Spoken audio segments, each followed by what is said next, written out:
Hi,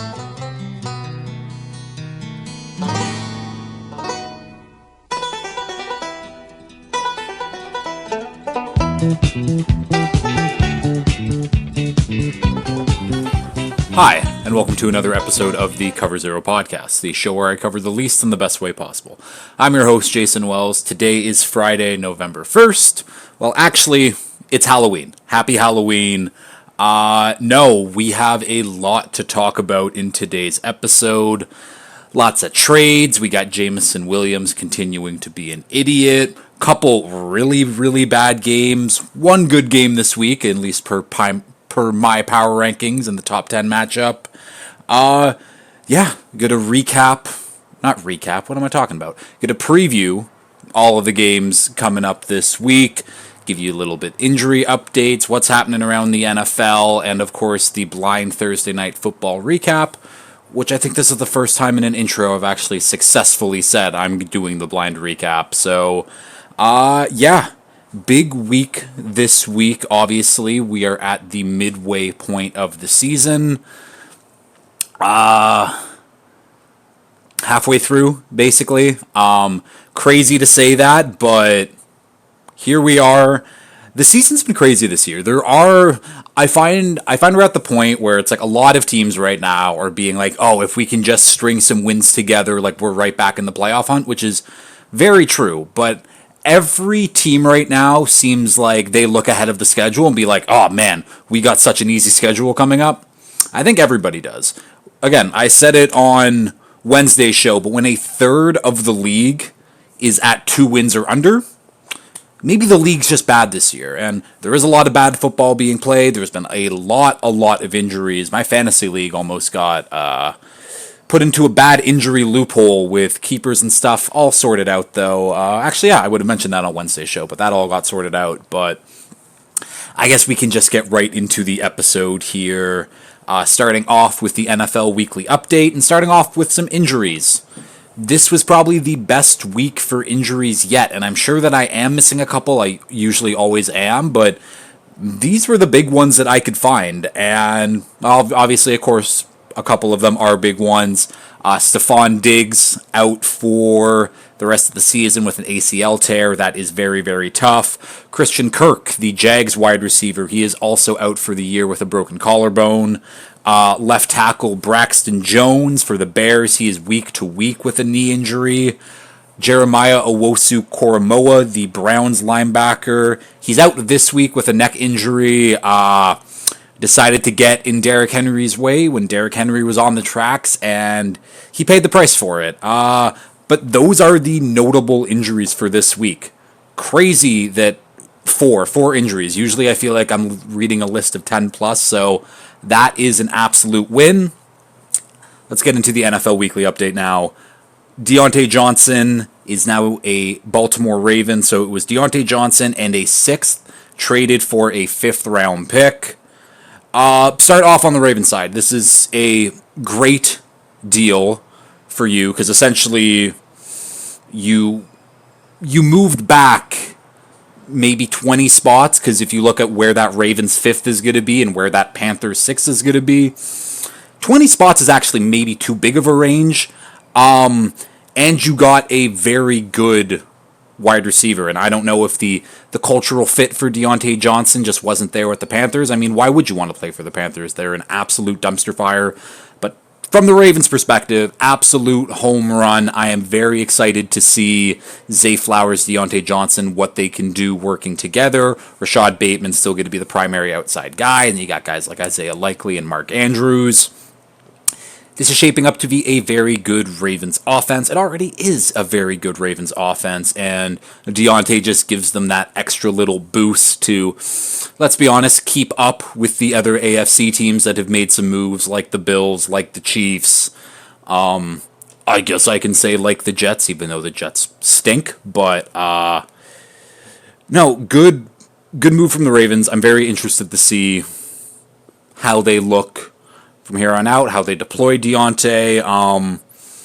It's a good move, though. I do really like the move. From the Panthers' perspective, I think it's crazy that no one was offering them, because apparently this was the best deal. I forget what Panthers beat writer said on Twitter, but there were other teams interested. I think there were 3 other teams interested, and that was the best deal. Which isn't a good deal at all. You moved ahead again. You moved ahead 15 spots in the draft. Woohoo!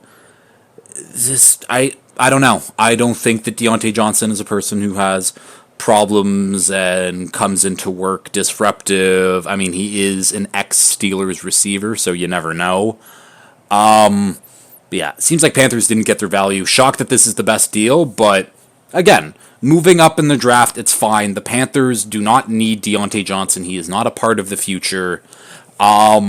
And yeah, this is time for the rookie receivers to break out. I think Adam Thielen's probably coming back from his hamstring injury relatively soon, but second round pick Xavier Leggett needs to step up a little bit. He's been scoring some touchdowns. He's been looking pretty good, but let's get him some more targets. And then other rookie Jalen Coker, he had a very good game for the Panthers last week, so I think that that's kind of the focus, and that's part of the development for this offense is let's get these rookies going, including Jatavian Sanders, including Jonathan Brooks, who might be playing on Sunday. That'll be exciting, but yeah, it's like a B plus move for the Ravens. It's like a C minus move for the Panthers, but it is what it is. Next trade up here, we have another Chiefs trade. Josh Uche goes from the Patriots to the Chiefs for a 2026 6th-round pick. If you don't know the name Josh Uche, I don't blame you. He's basically a pure pass rush specialist who has been on the Patriots since he was been drafted, I think a former 2nd-round pick. I actually quite liked Uche. I was shocked at the contract that he took from the Patriots this offseason to stay there.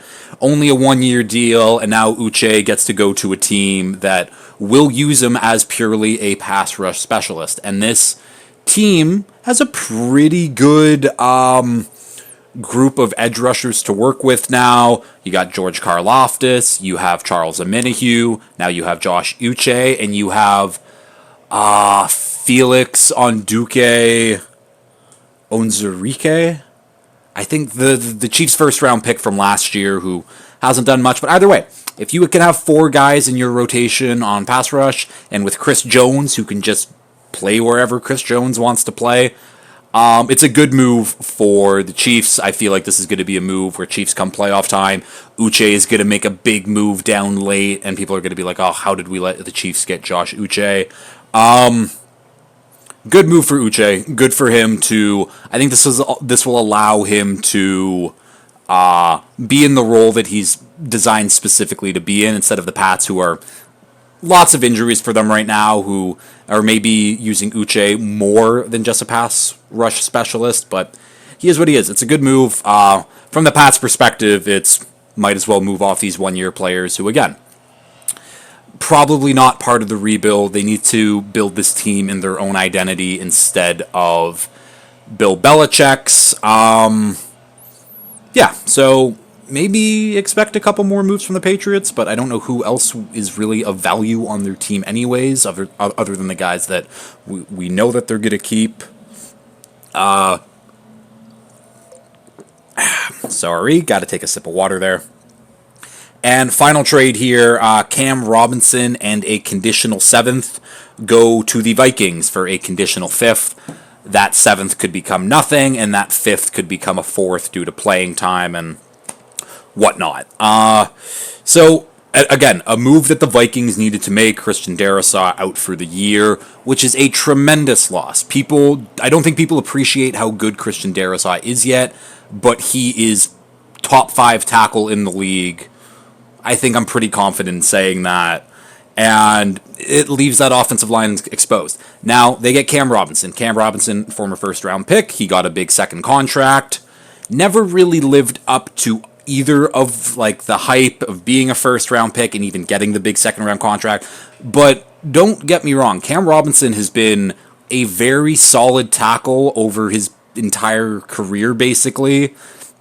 So while it's still a huge step down from Christian Darrisaw, where the market is and how hard it is to actually find a decent tackle on the open market, this is a home run move by the Vikings. Hopefully Cam Robinson can come in immediately, play pretty well, but a good move for the Vikings, who kind of see this as like, yeah, we have a chance to make some noise in the playoffs, and very good move. Jags on the other side. They drafted Anton Harrison, who's been their right tackle. They've had Walker Little now for a couple years, who is a very high prospect, had some injuries in college, but he's developed into a nice player now. They're just going to let those guys go. I think that the Jags know it's a lost cause right now. I don't know if Doug Peterson and Trent Baalke really believe it yet, but they have to be gone by the end of the season, if not sooner. And good for... It's a good trade. It's a good trade for the Jags, but I think that the Jags know that this is kind of like the beginning of the end. They got their injuries. It'll be tough for them to really do anything going forward. Next note here, Jameson Williams in the news again. He was arrested for having a gun in his front seat. Officers on the scene weren't really listening to him because Jameson Williams said multiple times, do you know who I am? I'm a Detroit Lion. I'm Jameson Williams. He said that multiple times, and it took the sergeant to get there to realize who he is. His screensaver apparently was Detroit Lions, and he let him go. So obviously that sergeant's going to get in shit. Jameson Williams already suspended, going to get suspended again, and now we're at the point where Jameson Williams was having a nice little breakout season, and then this happens, which is, I mean, he gets a suspension first, then this happens. He's already been suspended, was already suspended last year for violating like the league's gambling policies. I think it's fair to say that Jameson Williams is just an idiot. Like, yes, he is very young, and I take it back. It's like, he is very young, and when I say he's very young, I think he's probably 3 or 4 years younger than me, which is still an adult. And if he's not getting it, this is now his 3rd year into his NFL career. I don't know if he ever will. I don't know if he's going to be able to be a trade candidate just because of the whole what the hell's going on with him right now, but I don't think the Lions are going to look to re-sign him once his contract does come up, especially that 5th-year option. I'm sure that they're not going to take it in this offseason. Yeah. I saw someone that maybe, what was the trade? It was Baron Browning, who's one of the Broncos, like, blitzing linebacker, like, edge players that, like, him and a pick get traded to Jameson Williams. And I'm like, that's a pretty intriguing move. Lions get some edge help that they desperately need on that defense. On the other side, the Broncos actually get a wide receiver opposite Courtland Sutton, who's, yeah, you know, either way, something to think about. Jameson Williams needs to smarten up, though. Next note here, speaking of the Broncos, unfortunately, we have another NFL player who has been shot, Josh Reynolds. Shot, he's okay, he's already back at practice, not practicing. But apparently this was like not even like, oh, he got shot in the crossfire like a couple of these other guys. Like, no, he was sought after and the person tried to kill him, tried to murder him and his crew that he was with. Luckily, he's okay. He got shot in the arm and apparently in the head. I don't know how you get shot in the head and you walk away okay. I mean, it's the same thing with Ricky Pearsall. I don't know how you get shot in the chest and still walk away okay. He's playing football now. So all the best to Josh Reynolds, but it is crazy now in the last 2 years. 4 NFL players have been shot. Yeah. We got a big vote coming up in the States. Maybe let's not give it to the crazy gun nut people, but you know, that's just me. We can keep going here. Last note here, we got some Derrick Henry stuff. So the NFL tweeted out Derrick Henry's career stats. So this is high school, this is college, this is NFL, and it's obviously so impressive.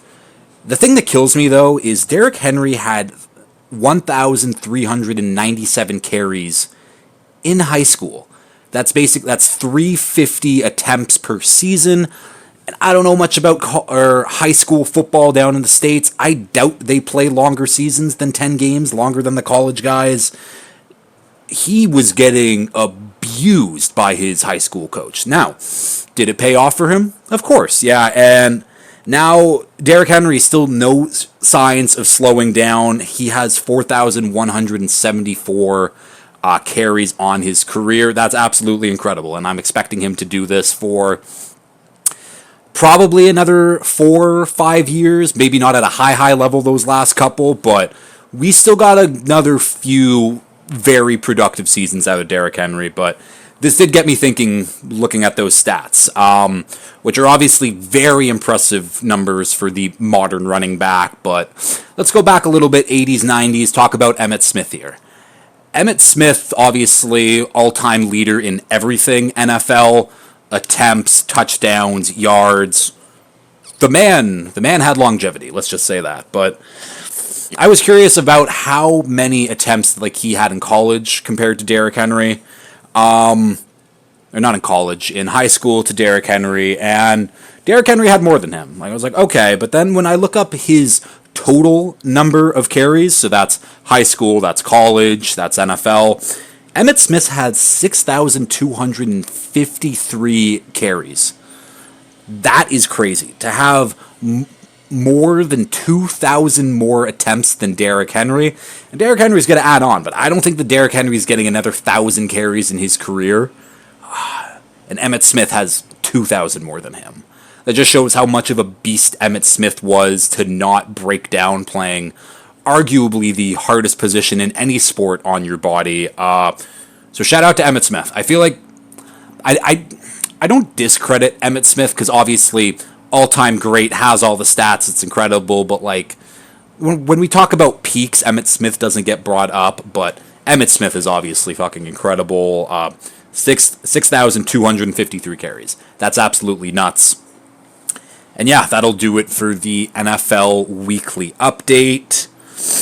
And yeah, let's get into the blind Thursday Night Football recap. Texans and Jets.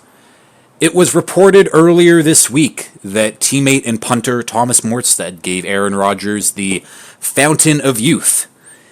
And that turned out to be cayenne pepper and water. But you know what? That was the thing that finally got the Jets in gear. It somehow worked.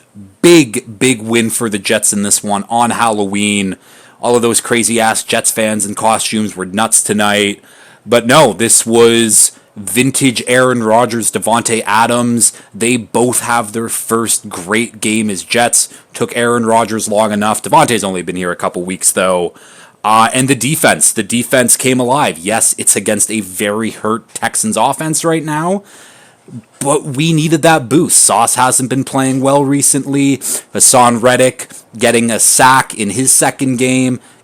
The team stepped up. It was very big for the Jets, but the Texans, at the end of it, it's just too much to overcome right now. They've been having, the record says great season. The eye test says it has not been that great, and they were due to a bottoming out, and no Diggs, no Nico Collins, who is hopefully back next week.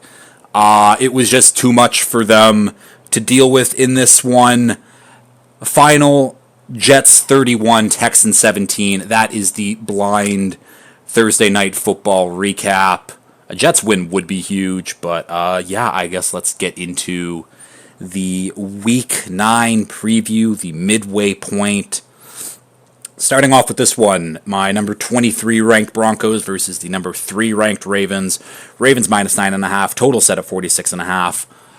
Bo Nix said before this one he is excited to play against Lamar because, you know, it's crazy that he gets to play, and this is a quote, "It's crazy I get to play against these guys I grew up watching."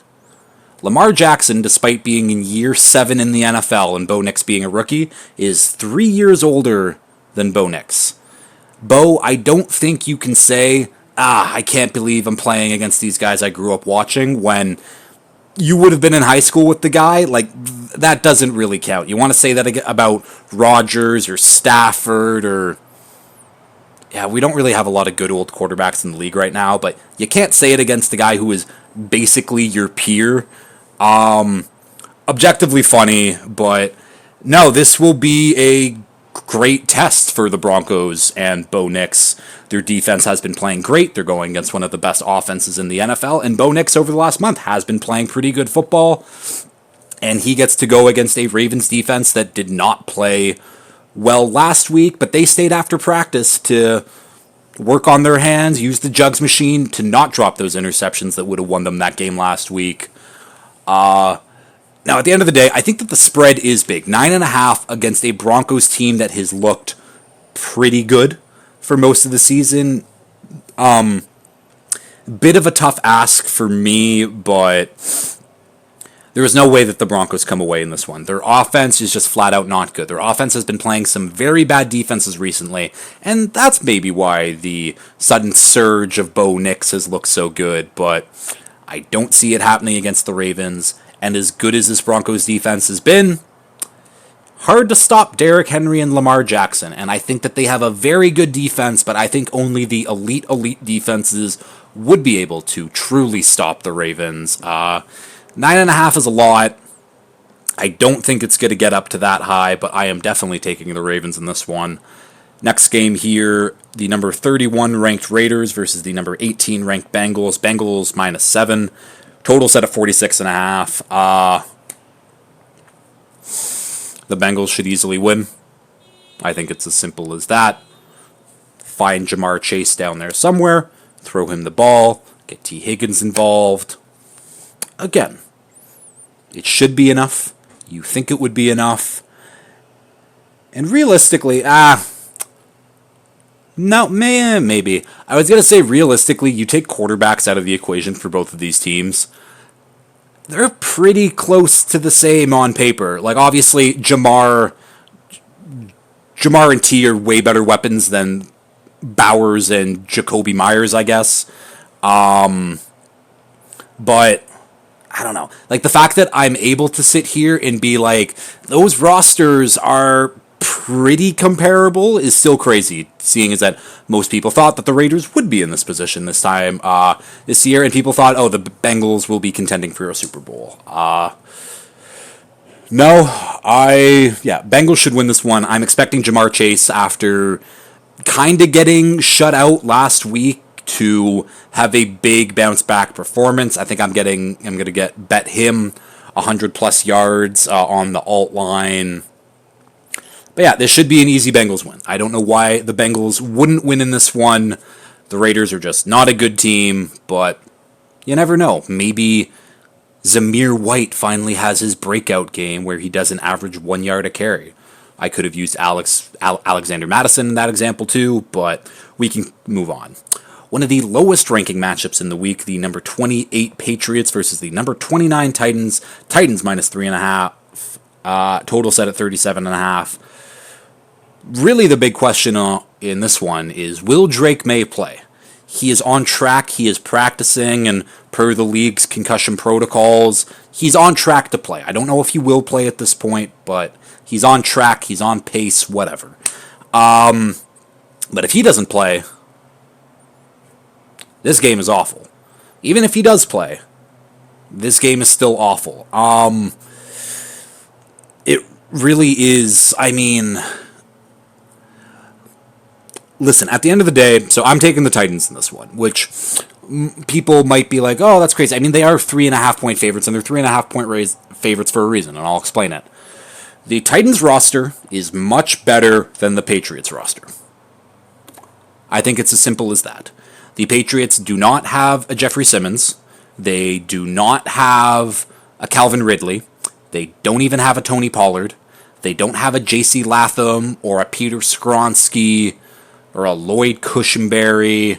They definitely don't have a Tavondre Sweat. No one really does, except for the Giants and the Bucks, I guess, with Dexter Lawrence and Vita Vea. But I will say they do have L'Jarius Sneed, because Christian Gonzalez is on the other side of that field. But talent-wise, it's, as much as I don't like the Titans roster, it is still better than the Patriots. And if Drake May comes in, does some Drake May things, looks the part, looks good, yeah, like having the better quarterback in this one is a huge part of it. And Drake May, million times better than Mason Rudolph. I can say that confidently, but it'll be tough because the Titans actually do have a very good defense and will be able to stop Ramondre, will be able to shut down whatever wide receiver is putting up a bitch fit that week. Yeah, confident in the Titans in this one, so I'm taking the Titans. 3.5, I don't know, money line, taking the Titans. The under, probably another good bet. Next game up, another terrible matchup, and even worse than Patriots Titans. This one is the number 30 ranked Saints versus the number 32 ranked Panthers. Saints minus 7.5, total set of 43.5. Derek Carr is back, which crazy that's a, oh my God, praise the Lord, Derek Carr is back. We have a quarterback again. That's crazy that like that is the sentiment around the Saints right now, where okay, they have an adequate quarterback again. They got some other weapons, a little bit of their offensive line back. Can they do it? And I don't know why they can't, because this Panthers team is complete garbage. Across the board, complete garbage. Yeah, Chris Olave should have a big game in this one. He is Derek Carr's number one receiver. Bet on Chris Olave, I think. Don't bet on this game though and plan on watching it. This is a don't watch, just put it on red zone and look, you'll just see the Saints score a few times because everyone scores. Everyone scores against the Panthers. Panthers, I guess you just want Bryce Young to keep upping his trade value. Like, he's done. I don't think that they can come back into next year and be like, oh, Bryce Young is our plan going into next year. I like the idea of Bryce having all of these young weapons around him for him to kind of grow with. Leggett, Coker, Sanders, Brooks. The offensive line is still solid. Like, maybe, I mean, it's not going to work. I'm not even going to talk myself into that the Panthers could win this game because their defense is just that bad. I hope Derek Carr and Chris Olave have a big game for fantasy purposes, but we can keep moving on. The number 27 ranked Cowboys versus the number 10 Falcons. Falcons minus 2.5. Total set of 51.5. Again, why should I believe in the Cowboys? It's Dak Prescott. It's CeeDee Lamb. That is it. No Micah Parsons again, going to be missing in that one. And that is it's a huge loss not having one of the best defenders in the league. And the Cowboys just don't have the bodies to stop anybody on the Falcons offense. The fact that Drake London is one of the better receivers in the NFL right now. Kyle Pitts has looked like a monster these last few weeks. Bijan Robinson is Bijan Robinson. He's terrific. Darnell Mooney looks like a great wide receiver too for them right now. Kirk is dicing. Like, it is so hard to stop what the Falcons are doing. And this Cowboys team just has no fight in them at this point. They're going to get cooked. CeeDee Lamb is their only chance of keeping this game close, but he's going to be covered by A.J. Terrell. I hope Justin Simmons is back this week, but Jesse Bates and Justin Simmons back there. They will just be switching off coverages. Whichever side of the field CeeDee Lamb's up, Terrell will be there following him, and they will have safety help over the top because you don't have to be worried about any other offensive player on this team other than CeeDee Lamb. Falcons are going to win this one. I'm tempted by the under 51 because, again, I think that the Falcons are going to score points. I don't think that the Cowboys are going to score points. I think it's as simple as that. Keep going here. Next game here, Dolphins, the number 20 ranked Dolphins versus the number 4 ranked Bills. Bills minus 6, total set at 48.5. I've got no hope. I have absolutely no hope that we can win this one. This team is at a very, very low point where we were supposed to be a very good team this year, and we are just not. Where at least when you go into the 2019 season where that was like the tank for 2 a year, we knew we were going to be bad. And we expected that we were going to be bad. But this is just, the Bills are the big brother. They kick our ass every single year. It's embarrassing. We get embarrassed every time we play the Bills. And no one is picking us to win this game. Absolutely no one. I'm not even picking us to win this game. But that is the exact reason why the Dolphins could win this matchup, is because no one believes in them, including myself. That's like my last little bit of hope going into this game is maybe we have such an underdog story. No one believes in us, including the Bills, who are going, maybe they're overconfident in this matchup. I don't know. And we finally have a big game. The only way that's going to happen, the only way we do win this one, is if our offense can keep pace with their offense, because their offense is going to score a lot of points against our defense. And the Bills' defense has looked pretty good. Sean McDermott always has them playing hard, but it's not a tremendous unit where, I don't know, if the Dolphins can get the run game going with HN, hopefully Jalen Wright, more of Jalen Wright instead of Mostert, Tyreek, Waddle, Jonnu, like, again, we can score points. We just need to be able to score more points than the Bills, and that's what scares me. So, like, I got like a 0.01% chance that we're going to win, and that's just because everyone thinks that the Bills are going to kill us, which is probably the case, but, you know, maybe we come away in this one. I doubt it. Not a lot of hope. And the shitty thing for me, too, here is I'm going to be benching Khalil Shakir and Amari Cooper on my fantasy team this week. Not because they're playing the Dolphins. I should be playing them. But I've got Puka Nacua and I've got DK Metcalf starting as my wide receivers. Those guys have to play. And then at flex, I'm going to put in Tyrone Tracy. And some people will be like, well, why won't you put one of the Bills receivers in for him? Tyrone Tracy is going against a Commanders team that I can talk about that when I talk about that, but I think he has an easier matchup. I know whatever Bills receiver I do put in, it's going to have the exact opposite effect, and the one on the bench is going to go off, so I'm just putting them both on the bench and wiping my hands clean with it. Yeah. Not a lot of hope for the Dolphins. Next game here, the number 16 ranked Chargers versus the number 21 ranked Browns. Chargers minus 1.5, total set of 43.5. This feels like this is going to be, okay, the Chargers, wow, their defense hasn't let up 20 points a game all season. Oh, Justin Herbert is playing some great football right now. The Browns' defense is very good. It is still very, very good, and I'm very interested to see how Myles Garrett handles going against Slater, handles going against Alt. But the defense should be enough to cause this Chargers offense, put them in some fits. And this Browns team is used to going against a Greg Roman offense, given that he was the Ravens offensive coordinator for a while. And again, I don't think oh my God, I don't think that this defense is very good.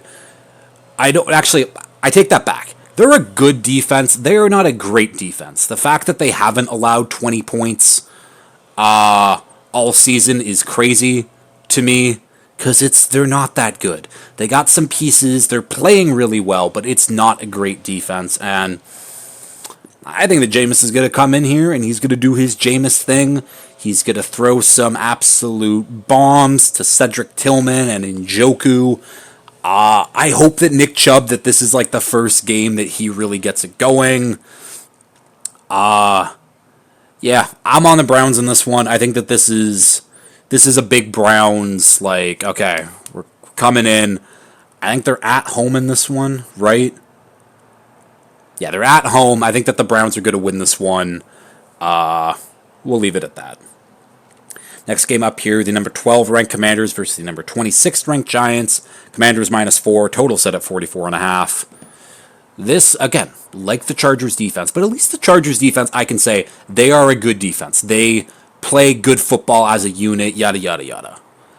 This Commanders defense is not good, and I do not understand how people cannot score against them. And this might just be me giving credit to Dan Quinn being a very good defensive head coach.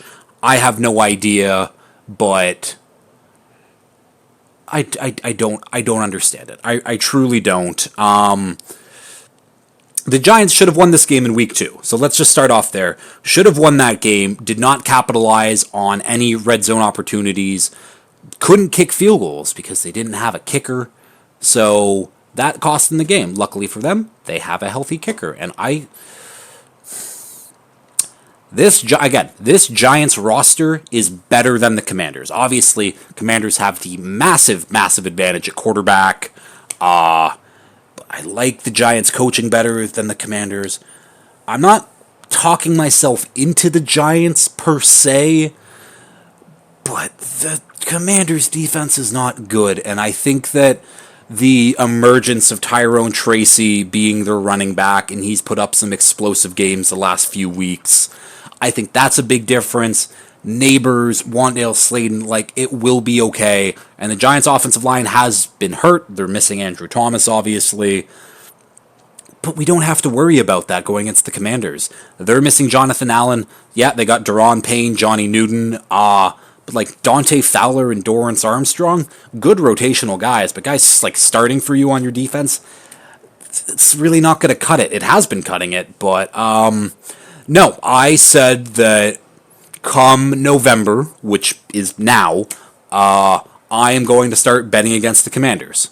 And the Commanders have gotten off to a tremendously hot start, but I think that this is the fall of the Commanders just slightly. And I think that this is a big, not a big prove-it game for the Giants, but the Giants are scrappy. And I think the Commanders, again, lucky win against the Bears.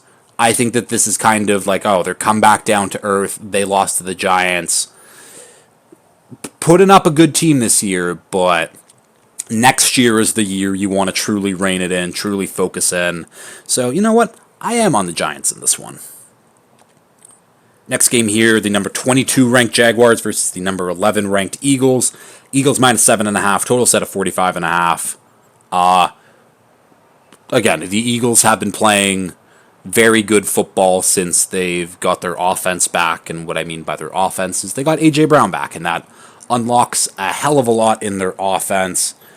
And their defense has also looked great since Cooper DeJean came in to be their nickel instead of Avonte Maddox, something that I've been harping on since week 1, but, took Vic Fangio a little longer to realize it than, my key eyes, but why would I give the Jags a chance in this one? Christian Kirk, done for the year. Brian Thomas should be good to go. Has a chest injury, might miss this one game, which if that's the case, fuck, the Eagles are going to kill them. I guess lone bright spot, Travis Etienne might be back for the Jags. Yay, I guess. I don't know. The Eagles, this should be, we're the better team easily. Like, they are the better team easily. Better roster. Can't believe I'm going to say it, but better coach team. Yeah, really not a lot to say about this one. Any big matchups that I want to really talk about that could be exploited? I mean, Saquon over on his yards just feels like a good thing. They're going to be up late in this one. Saquon's going to get a ton of carries midway through the third into the fourth. We can leave it at that. Next game here, the number 17 ranked Bears versus the number 20 ranked Cardinals. Cardinals minus 1.5. Total set at 44.5. This is a tough one for me. The Cardinals had a pretty good game last week against a not very good Dolphins team, but they got Marvin Harrison going. James Conner couldn't get the run game going. He got it going late.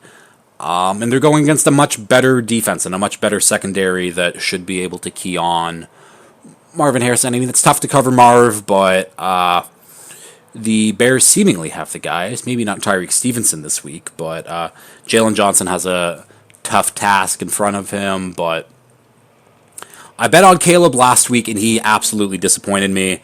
And I think that Caleb, if I think who Caleb, what am I trying to say here? If I think I know Caleb Williams, then Caleb Williams is not going to have back-to-back stinkers, and this is going to be a very good performance. Again, I don't think this Cardinals defense is good. They just don't have the pieces right now. Again, they play tough, they play frisky, but in terms of actual talent, not there. Maybe Darius Robinson, their first round pick, gets a little involved here.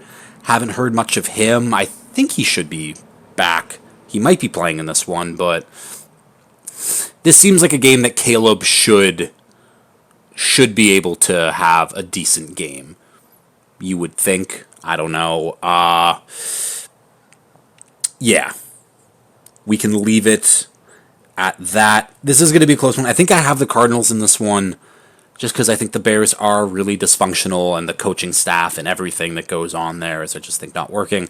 I think Caleb's going to play well, but I think the Kyler Cardinals are about to take a bit of a uptick. I think I'm going to bet on Marv again, too, this week, who they might have his numbers a little lower because he is playing a really good secondary, but I believe in Marv. Keep going here. The number 13 ranked Rams versus the number 15 ranked Seahawks. Rams -1, total set of 48.5.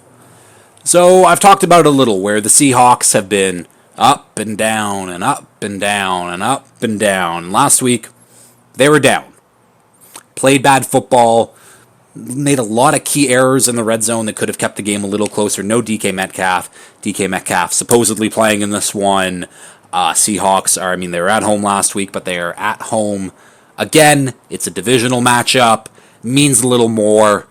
This seems like it's trending to okay, the Seahawks are going to have one of their good games against this Rams team that, again, their offense has looked great. The offensive line is playing better. Kyron Williams is a stud.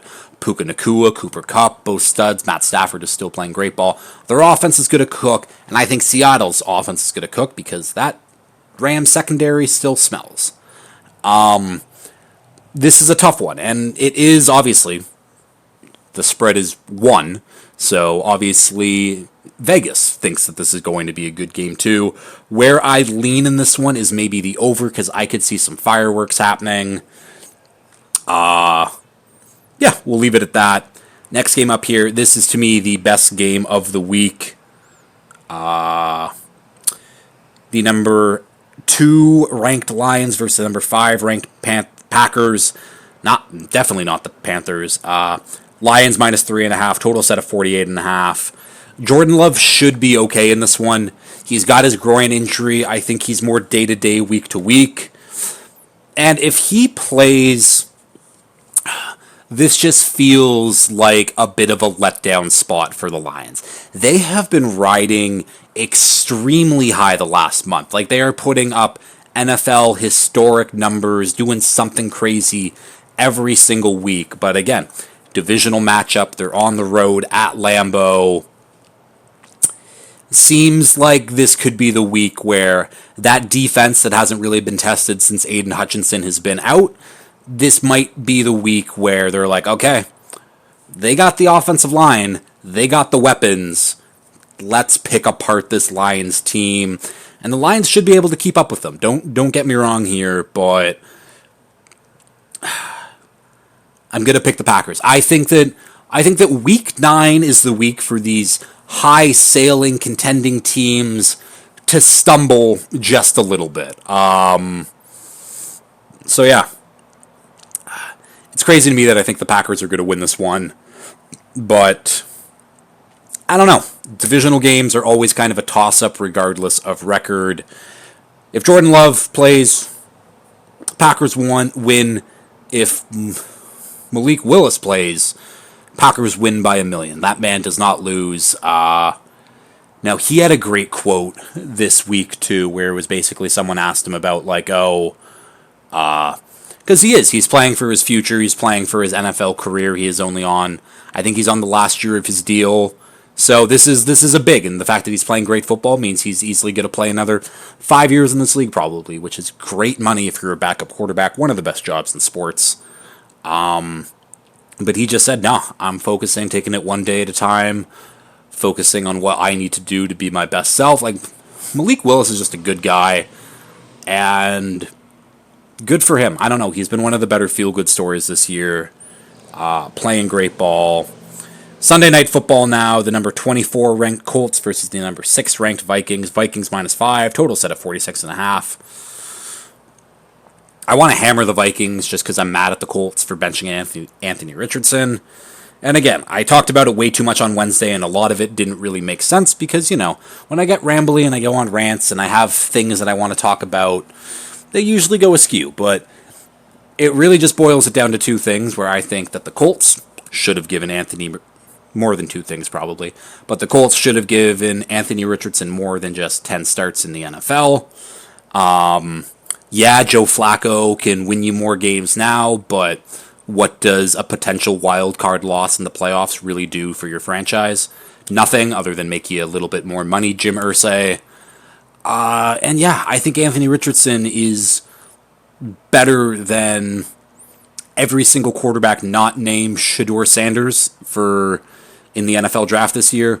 Someone is going to give that guy, someone is going to trade for him this offseason if the Colts make it available. But right now it's about Joe Flacco.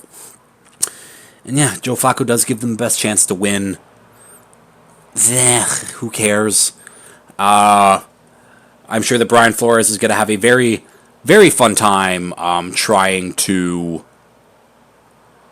tee off on Joe Flacco, the statue in the pocket, instead of someone like Anthony Richardson, who I think the Flores even said in one of his pressers this week, where it's like, yeah, I'd be tired too if I just shucked off like a 310 defensive tackle off my back, then ran for 30 yards.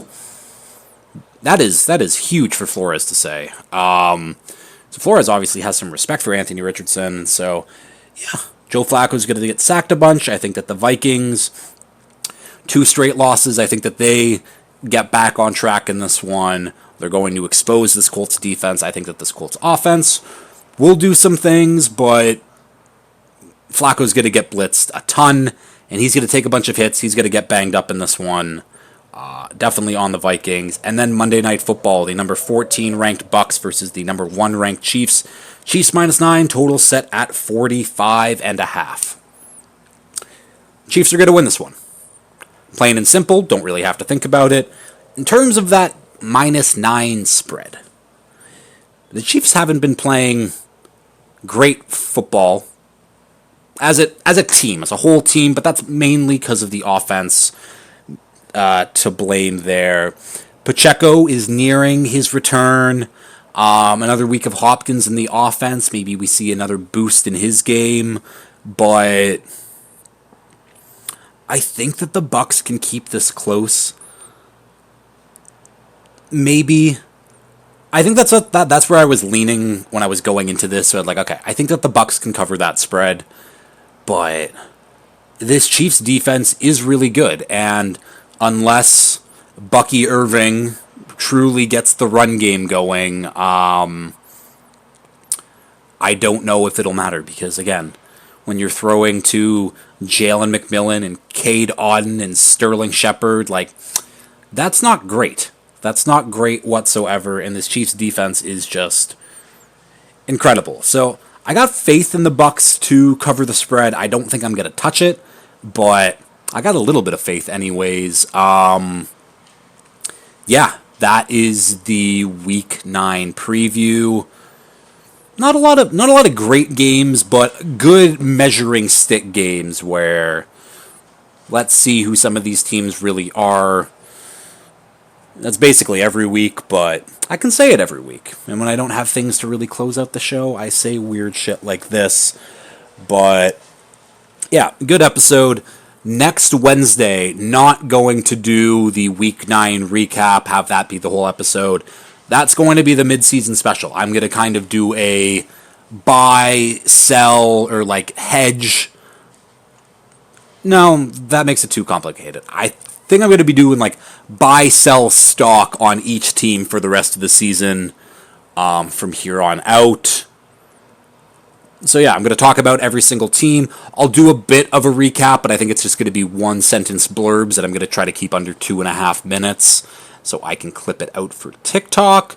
Still do the college football stuff, but yeah, going to be a little bit of a different show. for next week. I'm going to talk about some things that I talked about in the off season, things I'm right about, things I'm wrong about. I'm sure people will love to hear the things I'm wrong about, but yeah, halfway through the NFL season. Absolutely crazy. And as always, if you have liked this, please like, share, retweet, subscribe, all that fun stuff. And until next time, peace.